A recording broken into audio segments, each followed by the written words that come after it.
Well, parents at Grady High School are watching their teens closely for any signs of mumps. This after a student at the Midtown Atlanta school tested positive for the virus last month. Now, the Centers for Disease Control has seen a jump in vaccine-preventable diseases all across the country, and there's one reason. Some parents choose not to vaccinate their children. The Fox Medical Team's Beth Galvin has a look at why.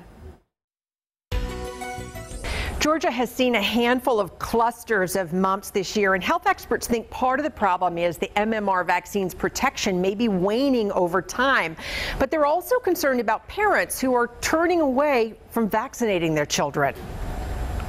It's a trend that crosses social and economic boundaries. A small but growing number of parents are choosing not to vaccinate their children. Over the last 10 years, I've seen more of it for sure. About 78% of Georgia children get their recommended vaccinations. And pediatrician and WebMD medical editor Dr. Hansa Bhargava says one reason more than 20% don't is lack of access.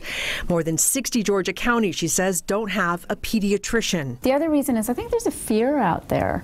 And for whatever reason, parents are fearful that vaccinations could actually cause the disease, or it can cause another disease such as autism. Dr. Bhargava says researchers have repeatedly disproven the idea that vaccines cause autism, but it's still very much alive on social media.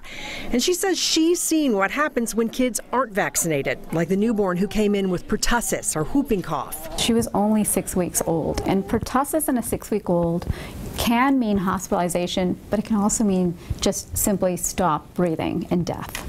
And sadly, she had acquired it from her 10-year-old sister who had not been vaccinated.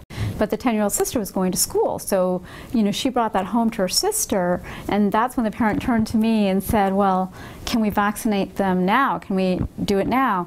And at that point, yes, you could, but it was too late for the baby. That baby was hospitalized but survived. And Bhargava says she's treated another 5-month-old boy with meningitis. And when I tell these stories, that's when parents understand how important it is that we have vaccines. It's technology.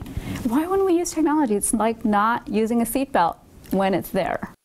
Dr. Bhargava says air travel is making the world a much smaller place. So she says a disease that's far away can be on our doorstep within 24 hours. And that's why she says kids need to be protected. For the Fox Medical Team, I'm Beth Galvin.